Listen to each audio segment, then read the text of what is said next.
Okay, so today I've got my Equalities and Human Rights Commission hat on, and it's really good to be here because I think one of the things that's going to change this more than anything is that we have to keep talking about it. We have to keep sowing seeds so that people think about this deeply and start to change both the way we do things and be really thoughtful about why we do things.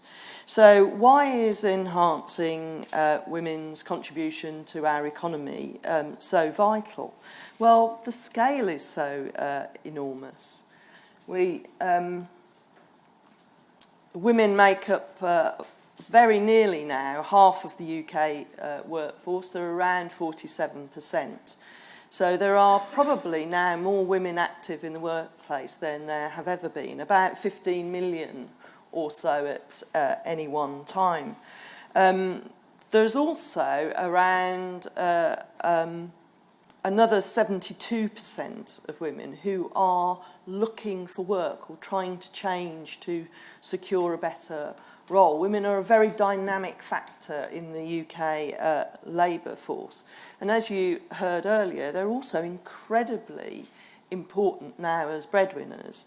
In about 30% of mixed sex couples, the woman is now the higher earner, despite there being an equal pay gap, which probably should worry us slightly further, really. And of course, parents at work are incredibly important. 78% of parents work. If we don't start thinking intelligently about how we make workplaces better for parents, we're going to face a really big skills gap very quickly. So, what does the scale of the problem look like? Well, I'm not going to read it for you, you can see it there.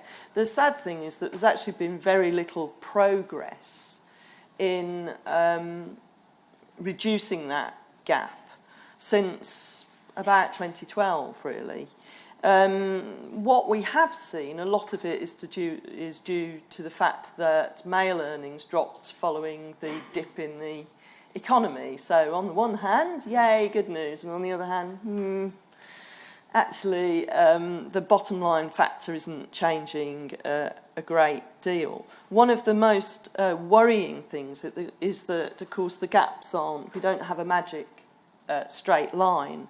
The gaps are much larger for women who are over 60 or at senior levels. At the lower skill levels, we're looking at a pay gap of about 6% or so.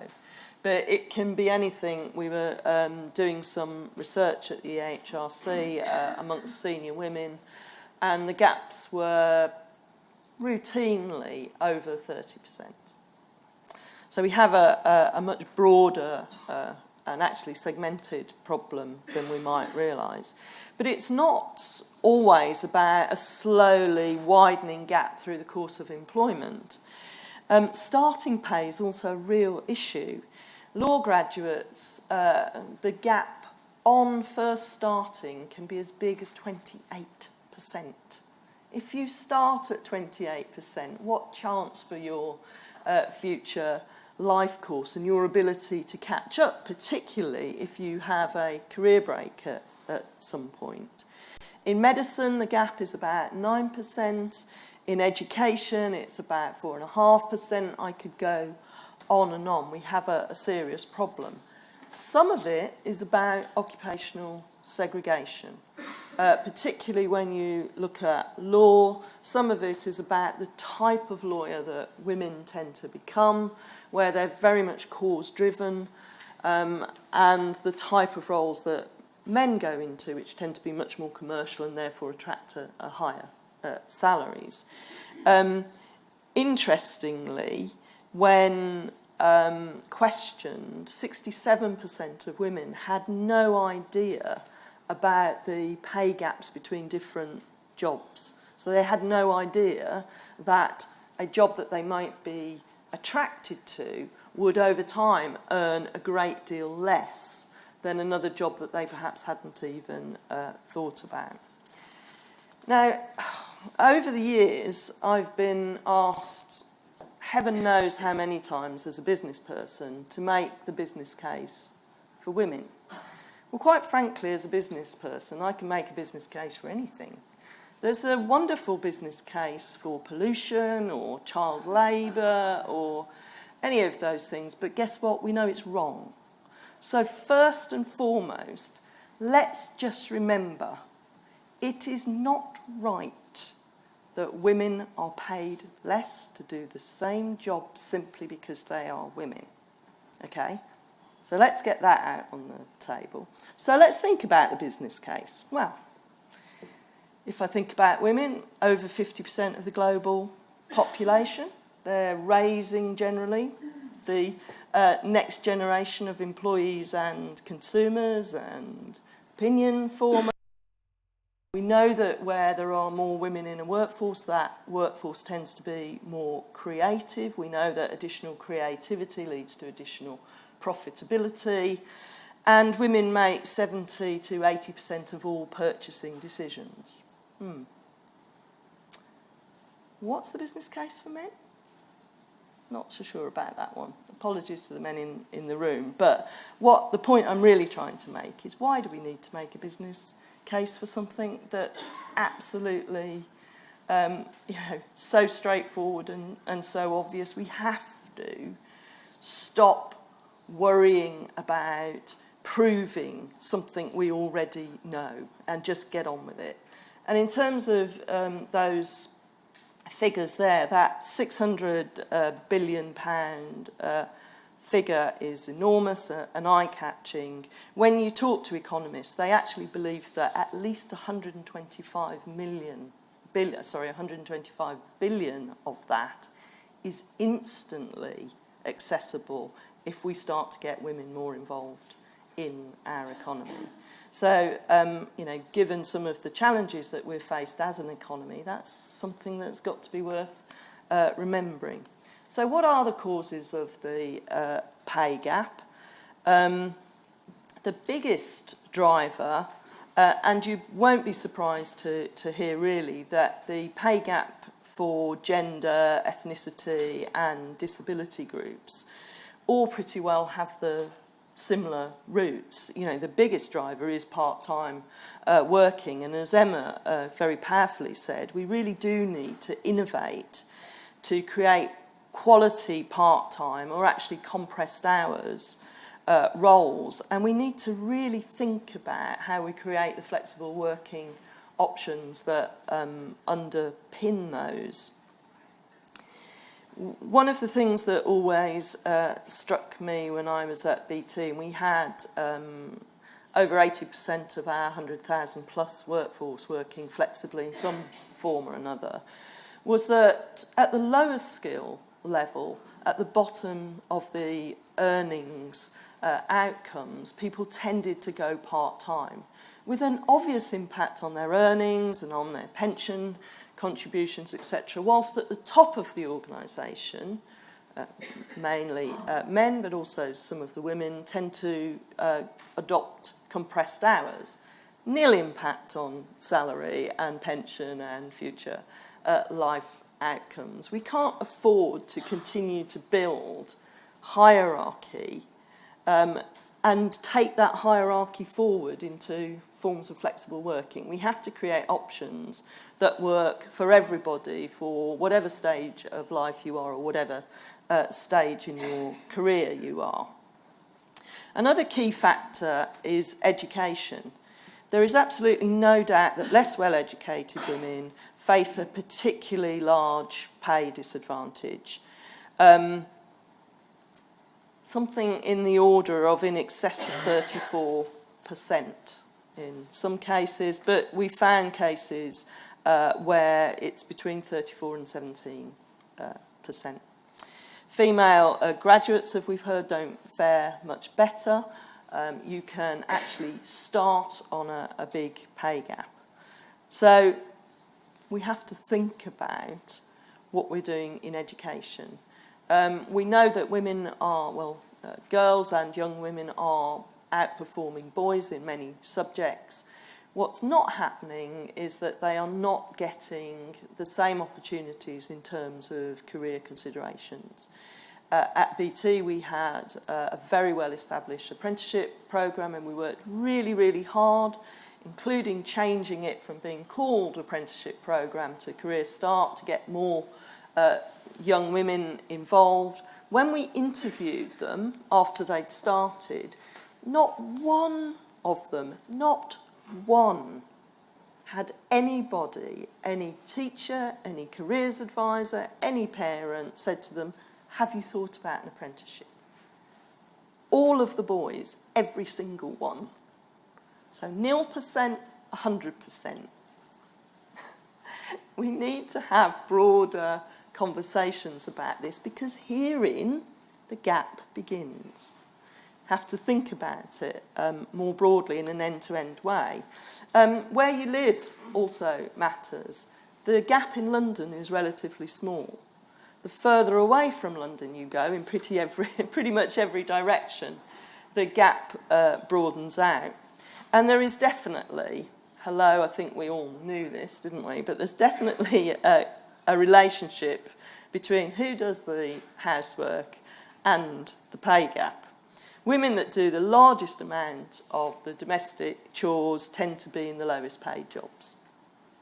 I think we all intuitively probably understood that, but we now have the data that supports that. So what does that mean? It means that fundamentally women will never get the kind of access we want to great careers, great pay and great flexibility until men get better access to a great life balance and an ability to not just pick the kids up now and then from school, not just go to the sports day, but to play an active and proactive role in the raising of the children and the management of the house and domestic chores. So we really do need to think creatively about how we can improve the situation for families, for people. And hopefully one of the days we will not be talking about gender, we'll just be talking about what people need. So what happens? Where does it really start to intensify? There is a distinctive divergence. If you look at two young individuals, a couple who are progressing through life and career quite nicely, at the point of pregnancy, that path starts to diverge. And you can see there that by the time their first child reaches about the age of 12, a woman's hourly rate of pay is down by 33%.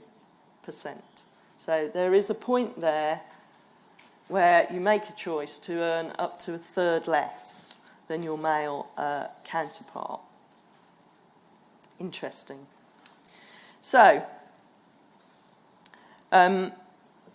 we've been doing a lot of research on this, and at the Equalities and Human Rights Commission we've been talking to lots of women, over 3,000 of them, and over 3,000 different employers and organisations who represent women. And you can probably not make out all of the stats there, but the really interesting thing is that 84% of employers believe that supporting pregnant workers and those on maternity leave is actually in the interests of their organisations.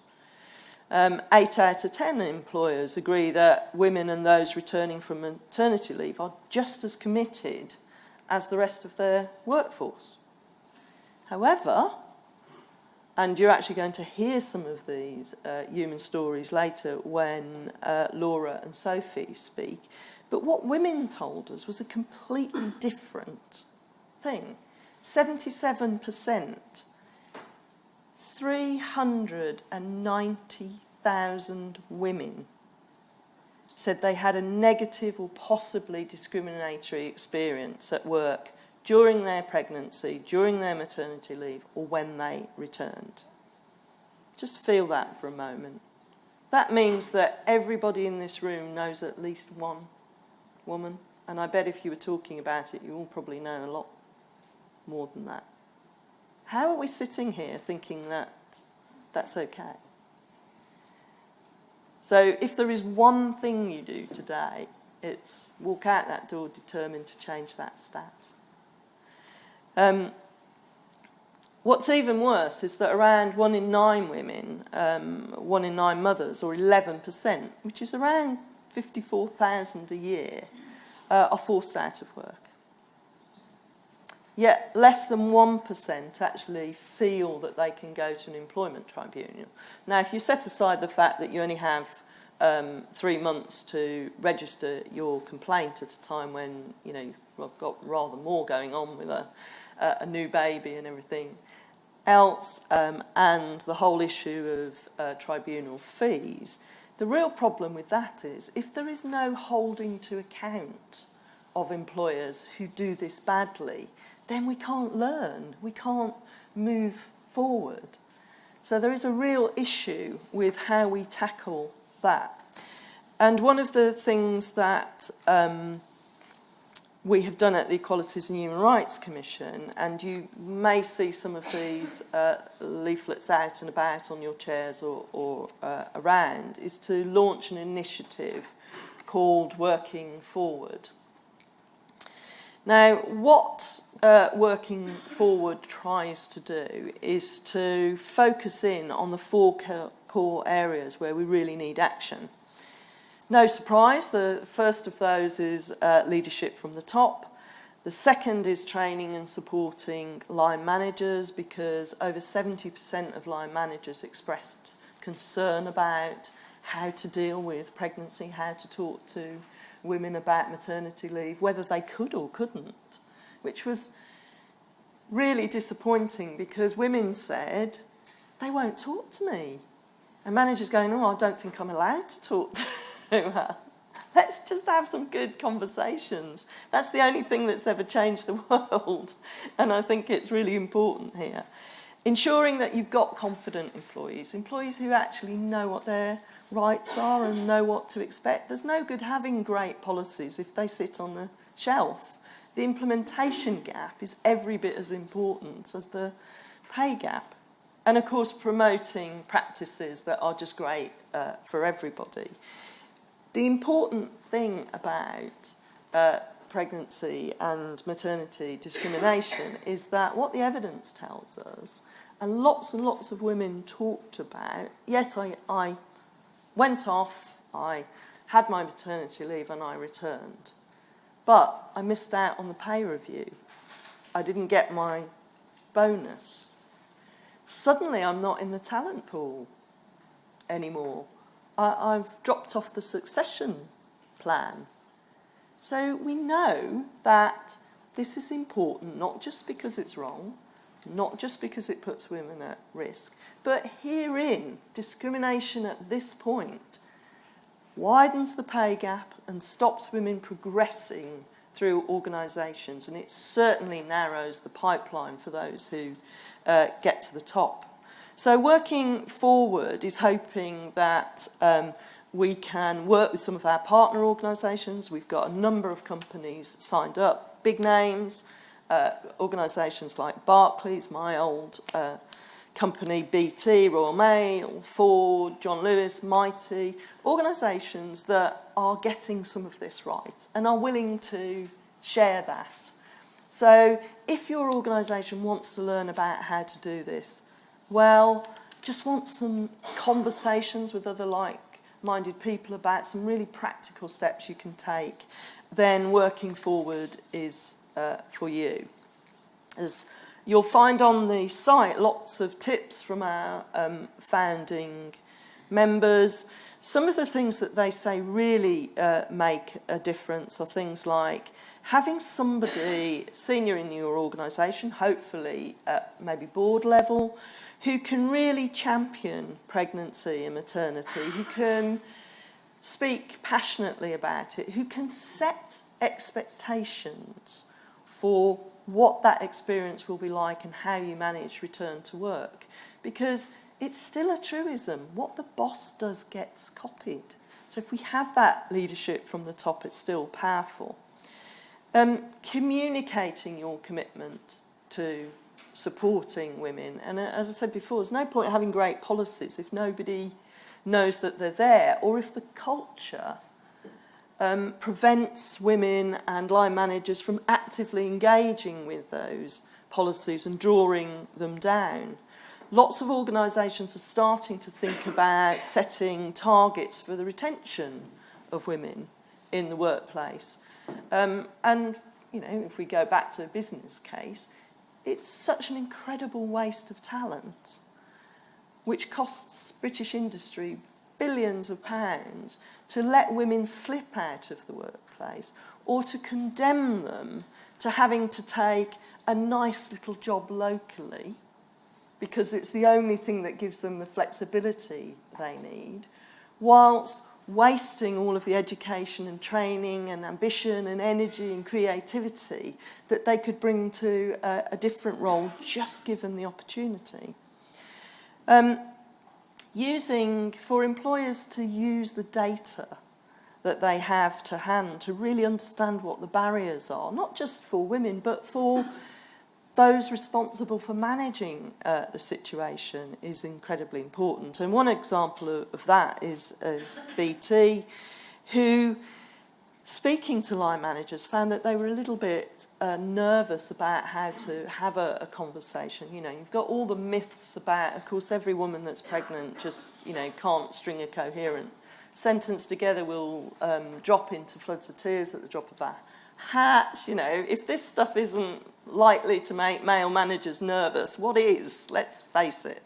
So having understood why managers were nervous about having conversations, they created a toolkit for managers about the sort of things that were okay. They bust some of the myths. They really opened it up so that it wasn't a taboo subject. And that is really making a difference. And in fact, having had a maternity return rate in the high 90s, between sort of 98 and 99% for at least 10 or 12 years now, BT have actually moved on to measuring that at the 2-year stage, and they've got an 86% return rate at that level.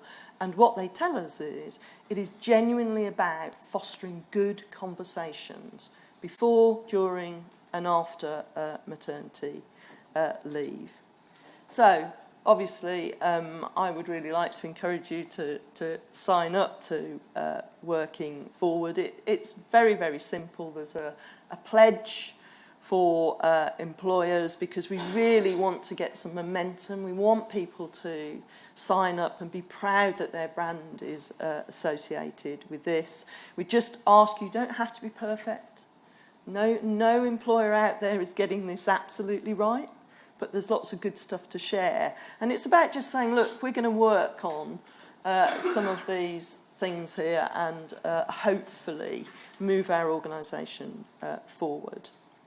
So, you know, I think we can all benefit from advice and guidance from those who've already done it. So I would say, look, we know what causes the gap. We can collectively, but it does have to be collectively, tackle discrimination. New norms are created by volume. We can't create a society where a few lucky women work for a great employer. We've got to get this right more broadly. We are building a range of innovative solutions across British industry. I've no doubt about that. We have good government support, and you will have heard that earlier. We know that this is the right thing to do. So when you leave here, make something happen, do something different, be somebody different, and this is fixable. Thank you.